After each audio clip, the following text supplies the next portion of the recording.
Right, good morning. I know we've got some newbies here, so for those of you that haven't met me, either in person or online, I'm Jenny Milne. I'm, as it says there, the host for the day. I'm the founder of SRITC. Bit different to maybe what you're used to for one of the cafes. So it's very interactive and it is a cafe, so coffee and cake and biscuit or fruit is compulsory just about. But if I can just ask you all to mute yourself just now under a bit of housekeeping, okay? We use the chat box a lot, so use the chat box to introduce yourself, say where you are, and what we'd love you to do, just put the first bit of your postcode down, or country, because when we're asked by funders where people are based and the audience, etc., the easiest way for us to work that out is actually just with the first 3 or 4 letters of your postcode. But please share ideas, share links. It's all about knowledge sharing, learning, having fun, and I'm going to say keep moving, because that's going to be one of our themes of today. So for those of you that also didn't get the news bulletin, I am dealing with post-concussion syndrome. So if I have a moment and don't make sense or just freeze, the team will step in because the brain isn't quite functioning as well as it should. So for those of you that are new to SRITC, you can see myself there, and there's also Alex Reid who's on the call, and Ali McInroy are the directors. We have some of our musketeers joining us this morning. There are volunteers that help out behind the scene.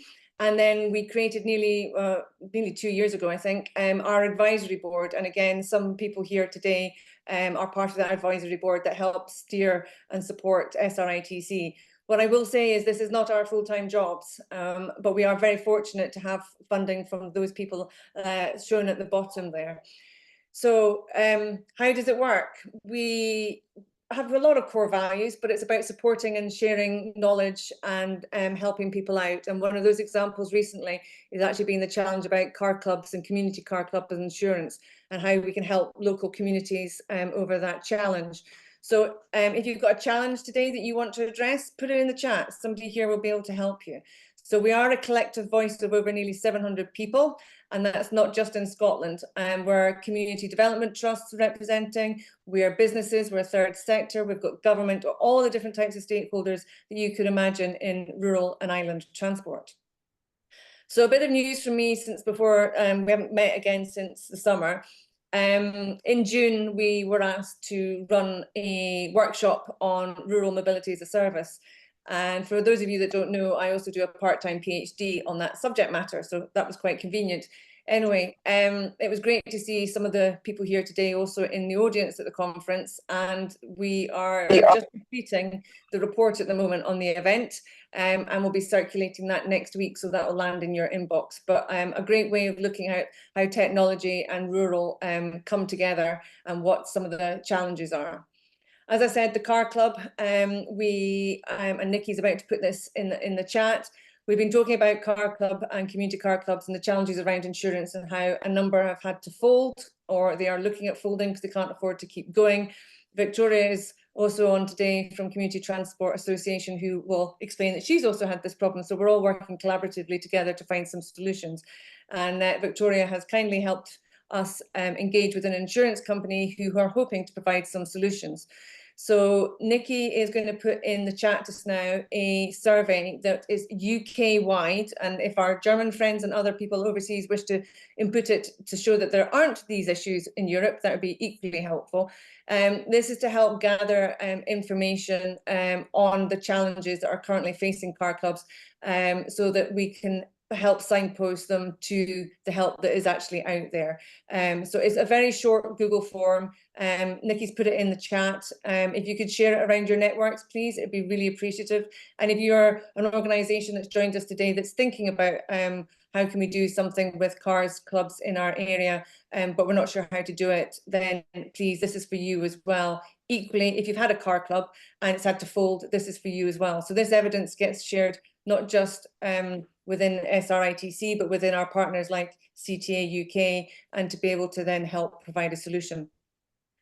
As some of you will know, we are working on a rural and island mobility plan, and we're in the second stage of that now. We hope to publish the initial findings from looking at the Scottish landscape in the coming weeks, but we're now looking internationally. So a big call out again, if anybody knows of any rural framework or toolkit that exists, it doesn't need to be in Scotland or the UK or Europe, it can be America, it can be China, Japan, wherever. If you know of something to do with rural, that would be useful, then please share it. And again, it doesn't need to be about mobility. It can be about any form of rural development. It's a bit of a needle in a haystack situation at the moment on this, so we could really do with your help. I've also got a picture there of Gather Greenly, which is the product that we've launched, whereby we help village halls or locations or event locations or event organisers with providing transport of all shapes and sizes for participants, attendees to get to events. So these are ways that we are starting to engage with people to obviously look at being self-financing and to be able to continue supporting all of you that are here today.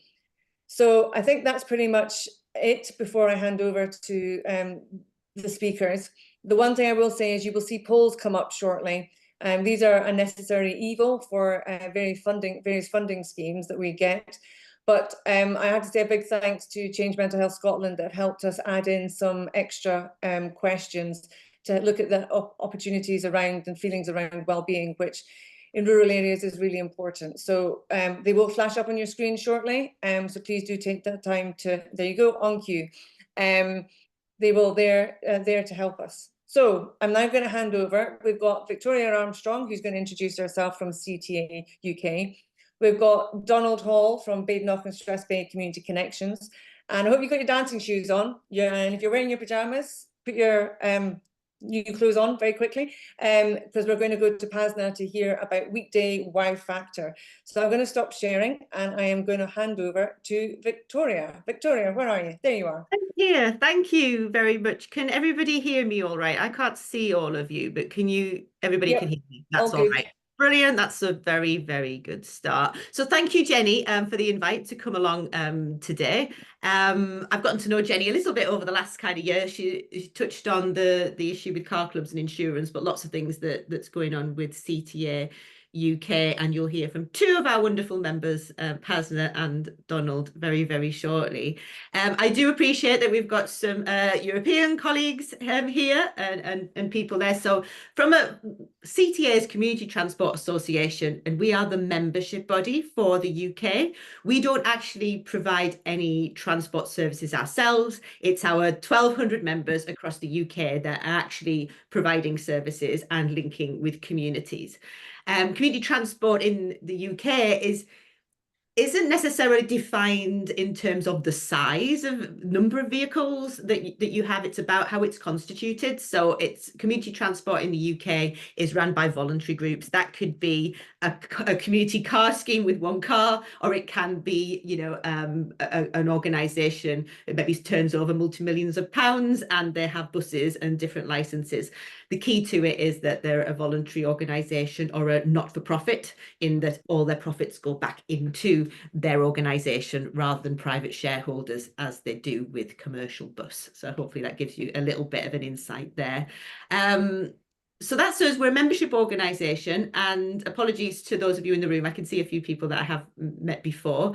I've been in post for about 2 years now, and during that time, CTA have changed a lot. I hope that it's visible to some of our members and some people who've known us before. And for those of you that are new to CTA, hopefully this gives you a little bit of an overview about what we've been doing. For those of you that are in Scotland, you'll be most familiar with David Kelly, our Scotland director, and Lara and Nicola, our development officers. Nicola did want to be here today, but she's got, you can imagine, doing all the development work across Scotland. She's got some competing priorities, so I'm just here from CTA today. So we bring together, I suppose, the voices of all the different community transport operators throughout the UK.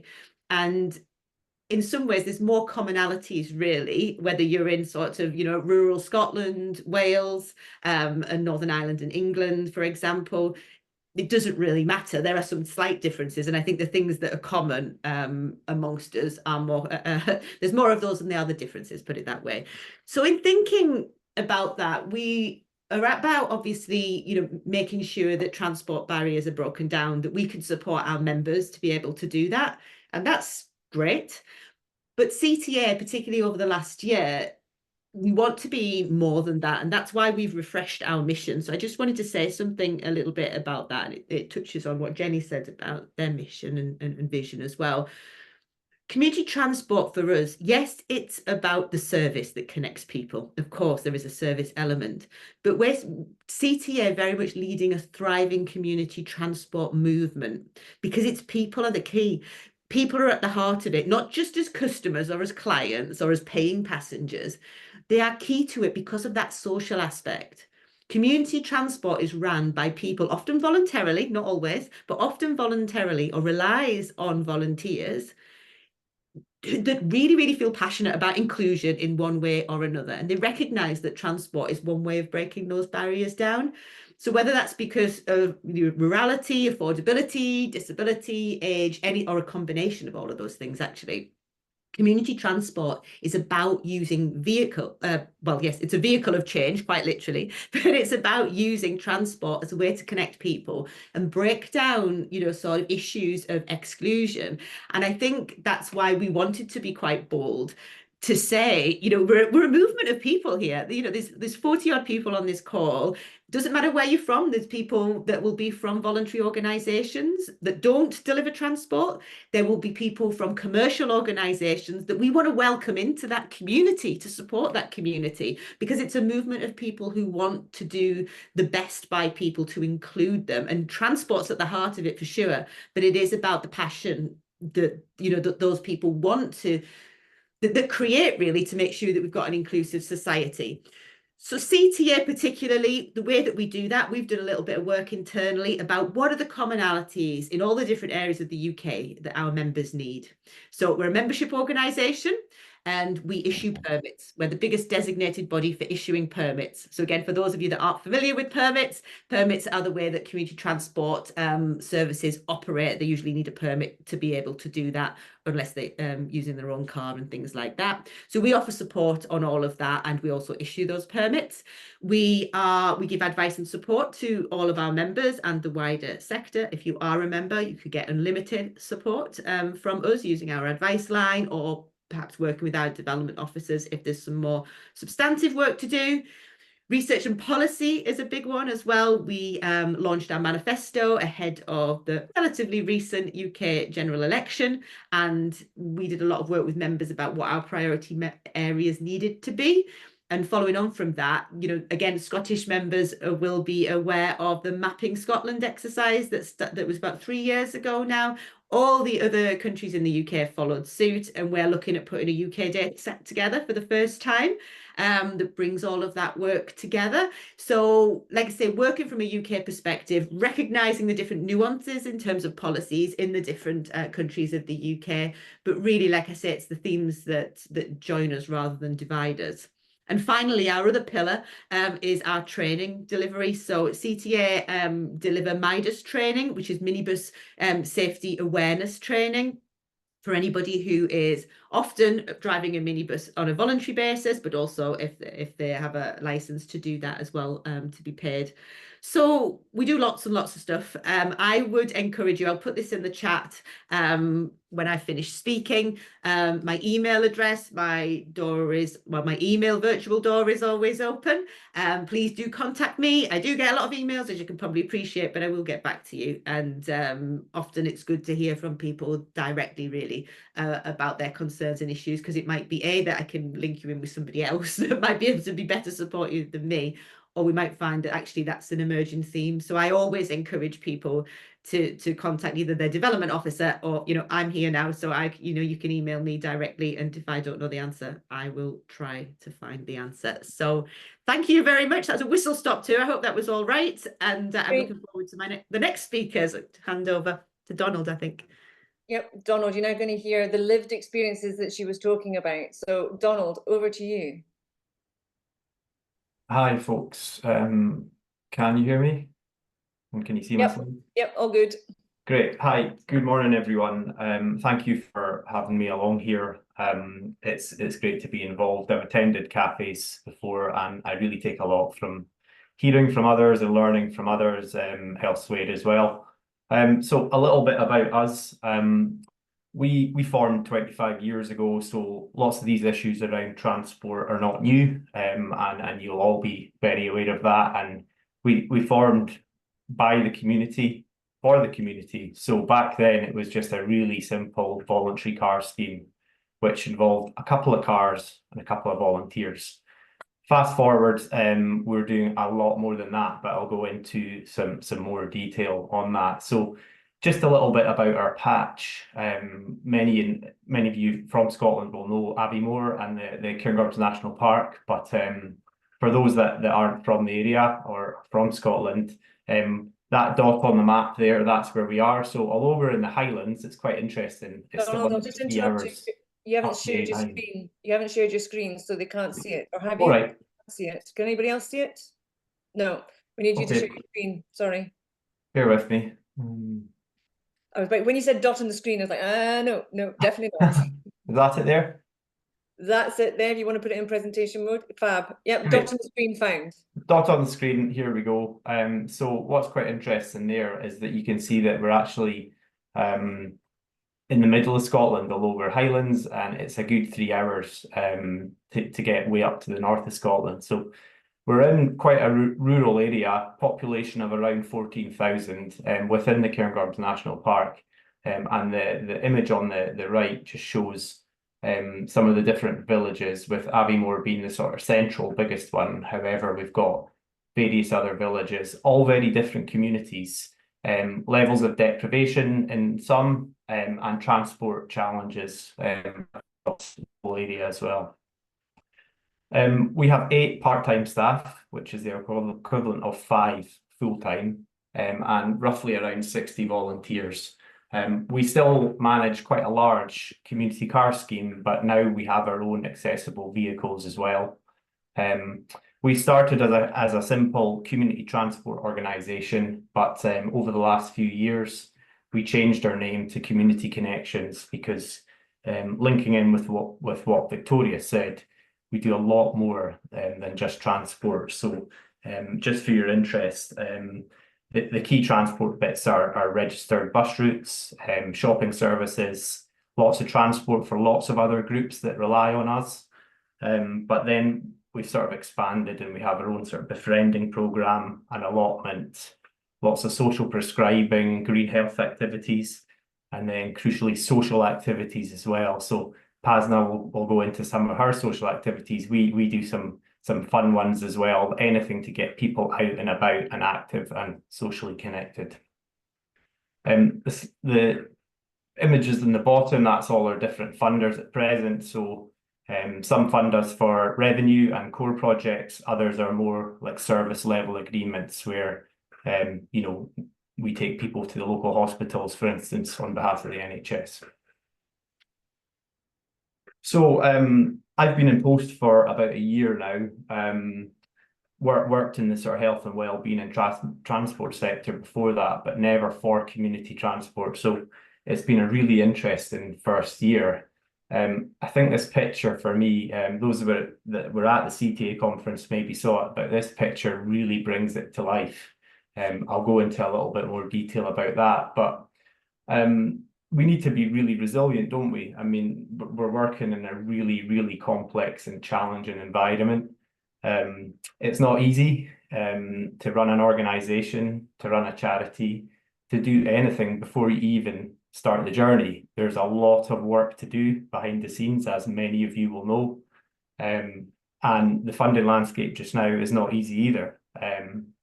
But for me, we make an absolutely massive impact every single day. I can see it. We've done some work recently to understand our social value. And crucially, we get feedback from our service users every day, and we can see the difference that we make. So I think it's just so important that we keep that in mind. It's what motivates us, but crucially, we share that with the sector, with the wider population, so that we really, really show how important we are and show how investable we are as an organisation too.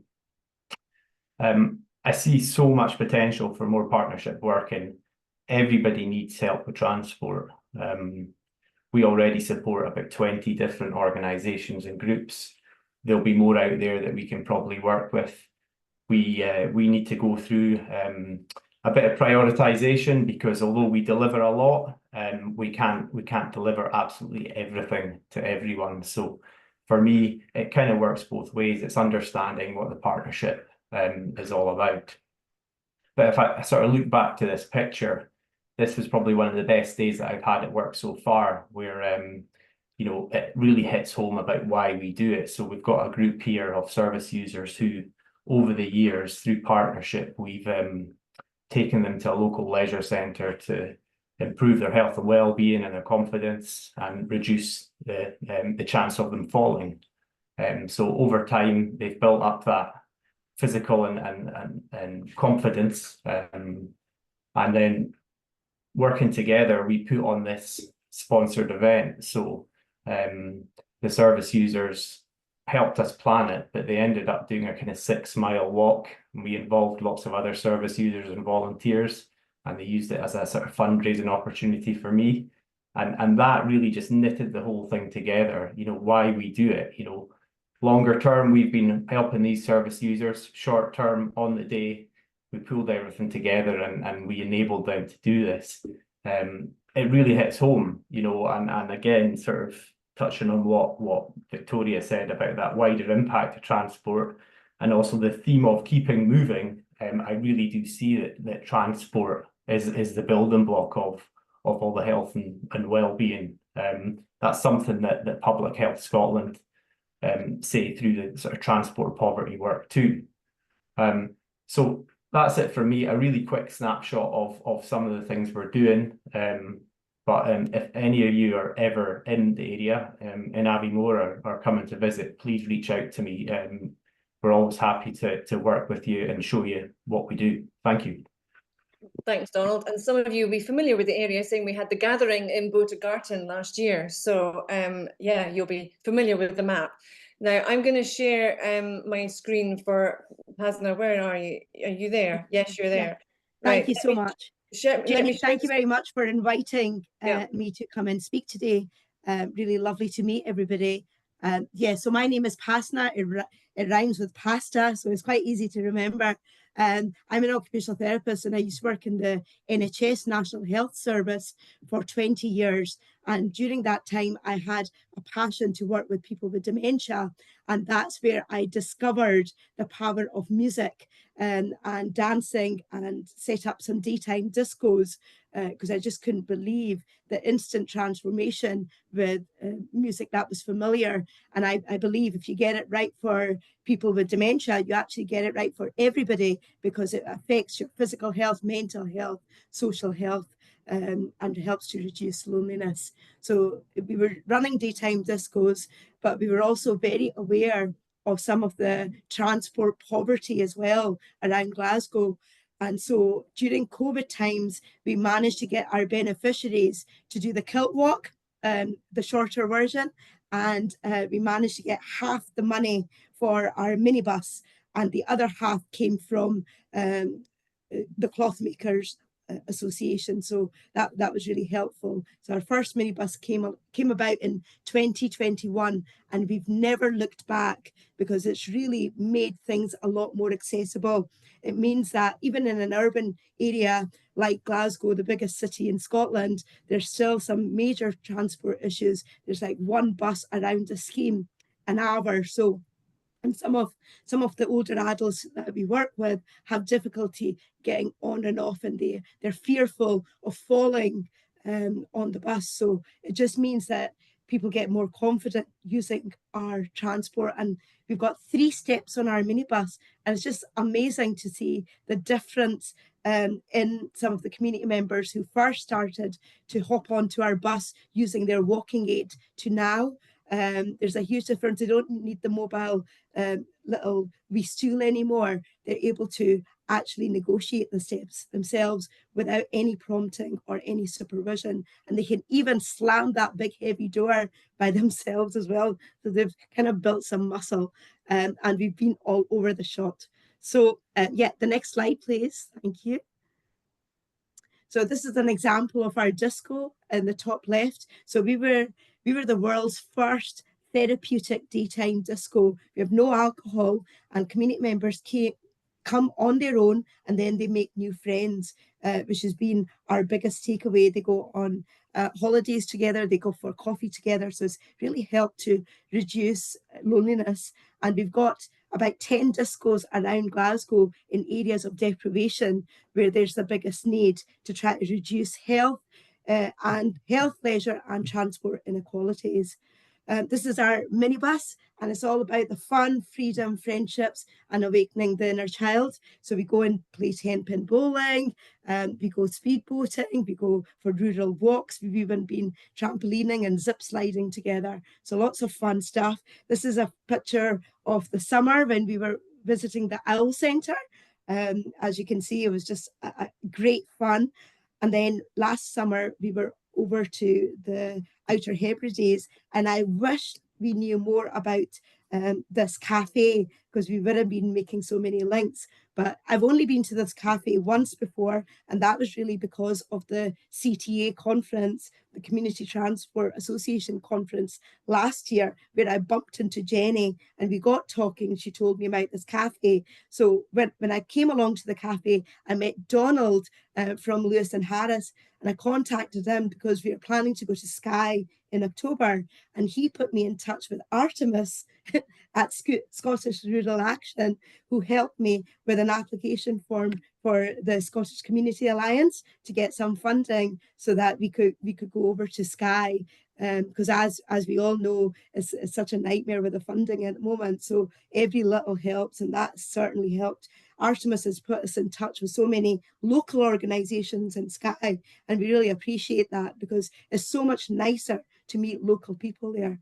So going to places, whether it's going to Skye or whether it's going to Loch Lomond, which is local to Glasgow, our older adults are just not getting out of the house at all. So we know that there's a huge social impact and physical and mental impact of our work.